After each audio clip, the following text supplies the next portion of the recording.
Which five players must step up for TCU football this season to have a successful year? I'll tell you that next here on Locked On Horned Frogs. It's your team every day.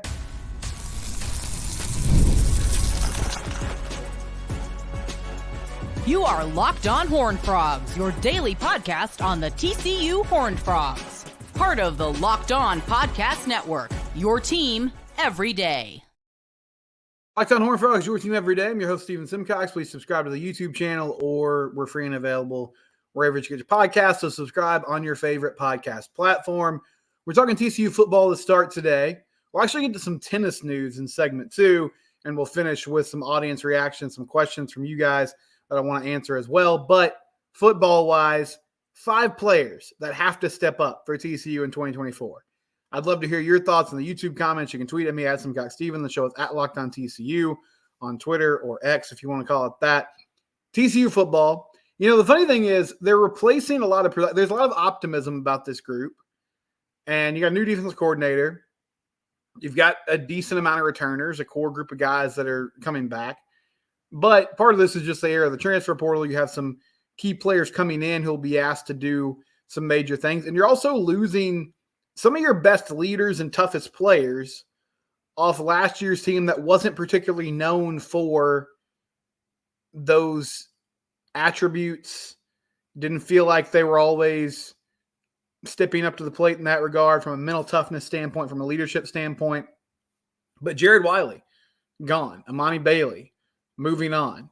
So there's a number of guys. Josh Newton, who was a very vocal leader for this team, no longer a part of this defense. And I guess you can look at that a couple different ways. One would be, well, that group never really clicked anyway, even though those individual pieces, those players seem to have and possess that ability to kind of block out the noise and play at a high level and be leaders. The team still didn't reach their full potential, so you're getting to do a full reset this year. The other side of that is who's going to replace that production and those intangible qualities on the team this year so that they're not only as good, but they're actually better than that 5-7 record that they put up this past season. So I'm going to discuss the guys on this roster, the 5 players that I feel like have to step up for this team to reach their potential and be successful this upcoming year. The first one is Drake Dabney, who's taking over for Jared Wiley at that tight end position. Now, there's a few other players that could find their way into the mix there. DJ Rogers had some flashes last season where he showed the ability to catch the ball. I believe he had a touchdown against Texas Tech. So he could be a guy that steps up as well. But Drake Dabney is the player that they brought in from Baylor to take over this role that Jared Wiley is leaving as an athletic tight end that can catch the football, be a force for Josh Hoover over the middle of the field. This past season at Baylor, he put up 552 yards on 33 receptions, had 5 touchdowns, 16 yards per catch. And the year before that, he had 173 yards on 16 receptions. So last season was really his breakout year, but Drake has been a player for 4 years in that Baylor offense that has been a factor. He's also someone who's a decent blocker as well. So he's going to be asked to come in and be an immediate impact of guy right away. And you're losing a red zone threat in Jared Wiley. You're losing someone who was good in the run game, who was physical and just had that ability to move the chains and get things done. And so he's going to be a big part of this team in this upcoming 2024 season. And I think, you know, it's going to be a little bit different because Josh didn't have that spring ball to work on his connection with Dabney and some of the other new receivers and receiving targets.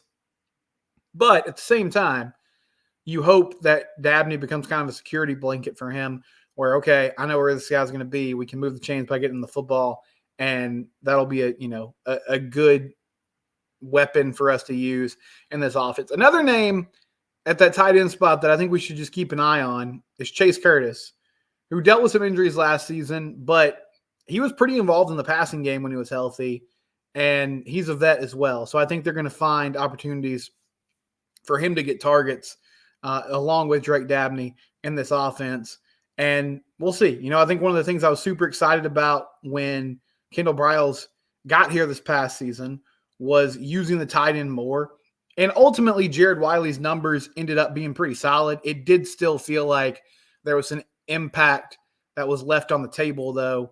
You know, a lot of that production came in that Baylor game where he had, I think, over 170 yards, had 2 touchdowns against a bad Baylor defense.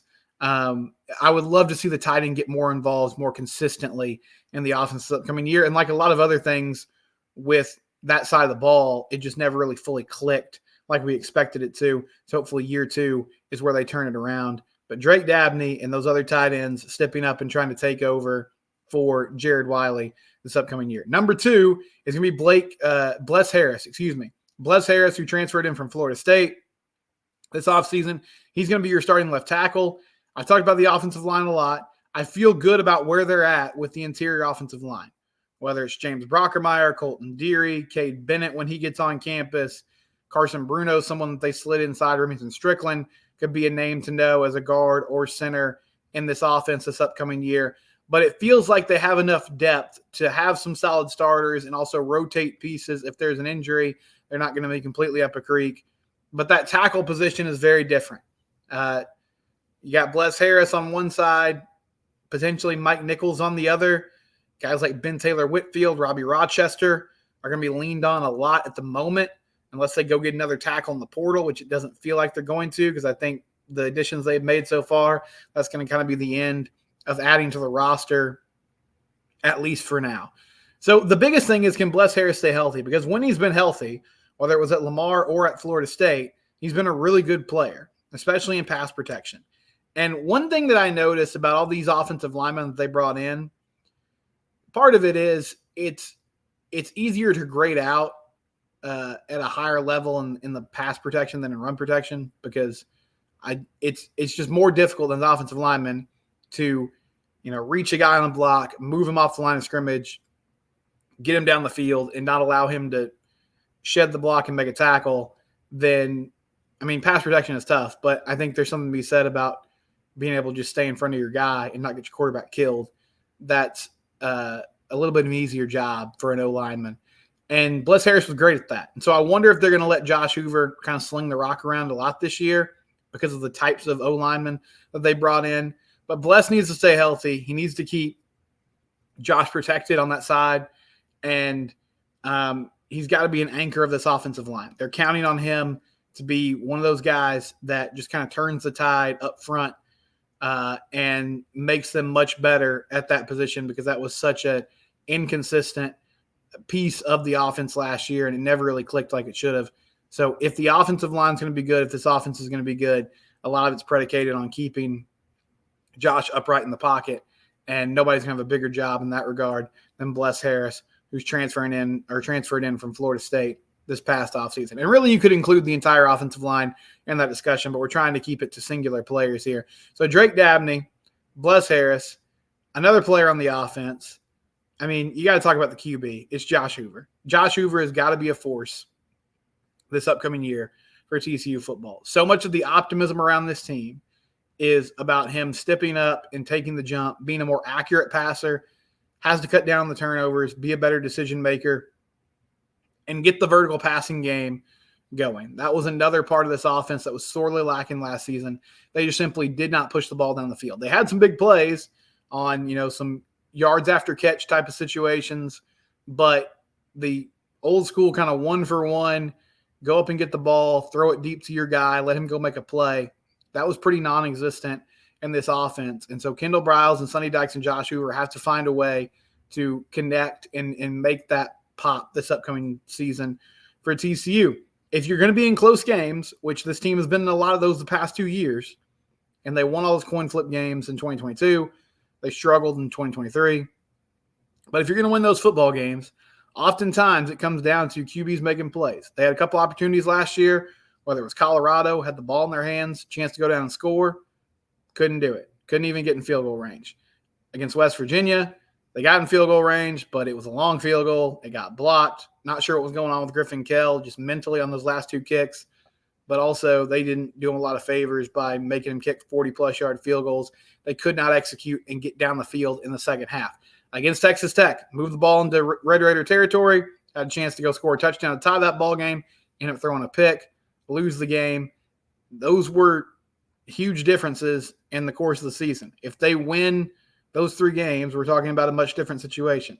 Now, hey, maybe it doesn't lead to the wholesale changes that we saw this offseason. And so ultimately it could be a good thing that they kind of fell on their face to a certain extent. But those were huge differences in last year. And a lot of that falls on, whether it's fair or unfair, it falls on the QB making plays. Max Duggan made those plays. He wasn't always perfect. He wasn't your prototypical pocket passer, but he found a way to engineer drives and make things happen and lead that team to victory multiple times a couple of years ago in a way that Chandler Morris and Josh Hoover just simply weren't able to do last season. But Josh was very inexperienced. He has more time digesting this offense now. He's going to get more reps in fall camp. He has to improve going into this year for TCU football to be in a better place after this upcoming season. So that's three guys. Your fourth player, and I'm going to cheat a little bit here, and I'm sorry. The defensive line. Have to find a way to get more pressure on the quarterback. And we've discussed how Andy Avalos and his presence and just his philosophy on defense should help that. They're going to be more aggressive. They're going to be more multiple. They're going to bring guys from different angles. They're going to disguise coverages. They're going to do a lot of things that in theory should put them in situations to be able to wreak havoc and get after the quarterback. All that being said, you can scheme things up all you want. And Coach Avalos is known for putting pass rushers in critical or in good situations, in good matchups for them to be able to succeed. You still got to win those one-on-one battles. Somebody's got to find a way to beat their man. You got to get around the edge as that outside linebacker. You have to get some push as an interior defensive lineman. You lost Don Williams, Tommy Mitchell, Caleb Fox, Marcus Deal. Those guys are going to have to be forces on the interior defensive line. You can't get blown off the ball. You can't let teams just run the ball at will like you did this past season. Those defensive ends and edge rushers, they have to be explosive, have to win those one-on-one matchups to allow TCU to have a good year and to be a force defensively. So the entire defensive line, maybe it's Paul Olawale, maybe it's Marcel Brooks being, a factor as a situational pass rusher. But somebody has to be the one to kind of turn the tide defensively. And it starts with putting more pressure on the quarterback and disrupting throws, disrupting timing, and throwing the rhythm off offenses, because that's something that they did not do particularly well this past season. And finally, it really ties into the offensive line again. But Cam Cook, you got to be a dude. And Sonny Dykes is hopeful that he can be. Not banking a lot of experience here, but Cam's a talented player. He needs to get positive yardage. He needs to be someone who can move the chains and keep this offense on schedule this upcoming season. And he'll have some help. I mean, Dominic Johnson, who they just got from Arkansas, who seems to kind of fit the prototypical short yardage back. Trey Sanders, I'm not sure what his role is going to be now. Maybe they use both of those guys just depending on the game, depending on the matchup. They're very similar backs. And you got Trent Battle, you got Nate Palmer, Jeremy Payne as well. But the guy that's set to be the workhorse this year is Cam Cook, and it's his opportunity to step up and lean into that role for TCU football this upcoming year. I'd love to hear from you guys. Who are the players in your mind that have to step up this upcoming season for TCU football to be successful? Leave a comment in the YouTube comment section. Tweet at me at SimcockSteven, at LockedOnTCU. When we come back, I think we've officially jumped the shark in the transfer portal. I'll tell you why next here in Locked On Horned Frogs, your team every day.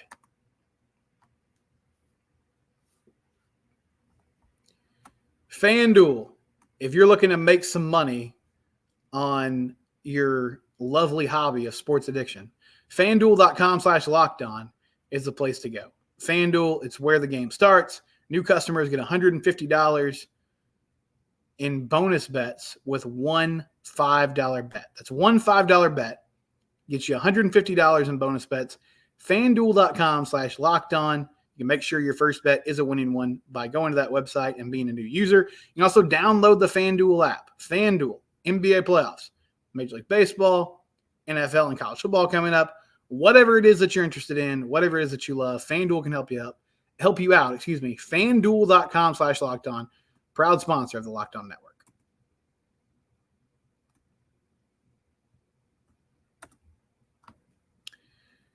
So I think we've officially kind of hit a new wave in the transfer portal. I saw this news I saw this news a couple days ago, and then somebody brought it up in the YouTube comments yesterday. I was going to mention it in the third segment yesterday, but I didn't end up getting to it. Brian Capers said, "This is the new world of the portal. A week after stealing the Natty and winning with an ace, Seb Gorsney leaves to play for the arch rival Texas. This is very strange," and it made Brian angry. And you know what? I have been – well, first let me get to the news itself, and then I'll start talking about it more in depth. This is from College Tennis Nation on Instagram. TCU Tennis won a national championship a few weeks ago. They won the outdoor NCAA team title. They've won a few titles at the ITA indoor event, but this is like the biggest deal in college tennis. They won a national title. First time in program history they've done that. They've won an outdoor national title. And Seb Gorsney was a huge part of it. It came down to, it was tied at 3. His match against, the Texas player who's facing off with, that was the deciding point, and that was going to decide who won the national championship. They went to a deciding third set, and Seb won. He won on an ace, had a great serve. It was a fantastic moment. Team goes crazy. Coach Roditi goes crazy. Great moment in TCU athletics. Been kind of a tough year for TCU athletics, but tennis got it done. They got over the hump. They won a national title. From College Tennis Nation on Instagram, College Tennis Nation. That's kind of hard to say. Breaking. TCU transfer Sebastian Gorsney is committed to Texas. Per Colette Lewis, the sophomore is returning home to Austin. He went 10-4 this spring, playing primarily at line 4 in the singles for TCU. He was named the 2023 Big 12 Freshman of the Year, clinched the match against Texas in the national championship. So he's going back home. He's from Austin, okay? And we have seen players go to the other school's arch rival. I just talked about Drake Dabney in the last segment and how he's going to be a huge part of the TCU offense this year. He played his college ball at Baylor, and now he's playing here at TCU.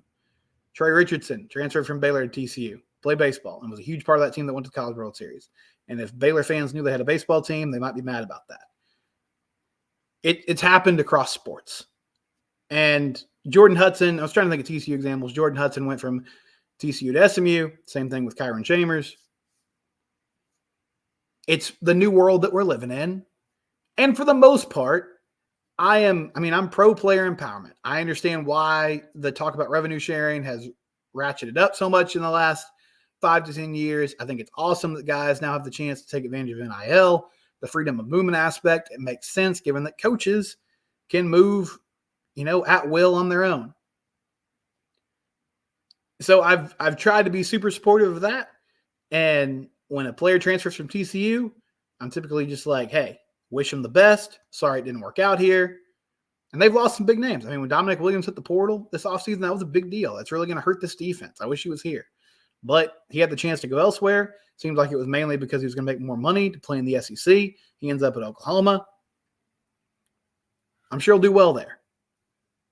Stinks that we lost him, but, I get it.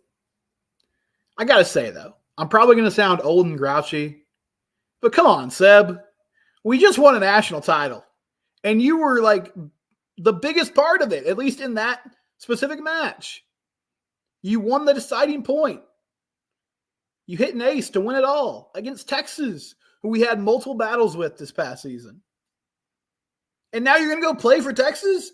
And I get it. He's going back home. I'm sure he's going to get compensated well. But my goodness, if this isn't just kind of, we already know we're living in a new world with college athletics. And it's basically like professional sports, except it's not really, because at least in the pros, things can change a lot. I mean, we see in the NBA, guys request trades, and even if their contract's not up, they'll immediately just kind of get what they want, because what a team's going to do? I mean, they kind of threaten them by saying, hey, I'm not going to sign here long term, so if you want to get compensation for me, you need to move me now so that you can get players or draft picks or whatever you need in exchange for my services, and then I won't leave as a free agent in a few years and just leave you in a lurch because you don't actually get anything in return. And free agents, it happens all the time. They go sign with different teams, and in some cases they sign with arch rivals. We saw Saquon Barkley go from New York to Philly this year. And there's probably many more better examples, but that was just the first one that came to my mind. Totally understand. We're living in a new world. And now with the transfer portal rules, or really, lack of rules, guys can just go anytime they want. And hey, that's what coaches did for years. But come on, Seb, stay in Fort Worth. Let's run this thing back and win another title. And technically, Texas is an SEC team. So maybe TCU won't see them next year. I'm not sure if there's a non-conference match in the works, but my guess is, given how these programs are, they're going to see each other again, whether it's in the ITA tournament or in the outdoor championships next year, or just during the course of the season, because they know, hey, there's a school up the road that plays a great brand of tennis, almost as good as us, and they're going to push us. We can gauge where we're at and see where we're at competitively, because if we can beat them, we can beat anybody. Come on, Seb. Stay here in Fort Worth. Transferring to Texas after you won a national title against them. That's just crazy to me. And yeah, I know it's a double standard because TCU's benefited from things like this in the past, but it's a double standard that I'm comfortable with because it's ridiculous. We need to go back to back. Stay in Fort Worth, Seb. I know you've already made the decision, so my pleading doesn't matter, but I just feel better if I do it. As someone who has followed tennis closely for the past few months, I'm furious. When we come back, we'll wrap things up with some audience questions. It's Locked On Horned Frogs, your team every day.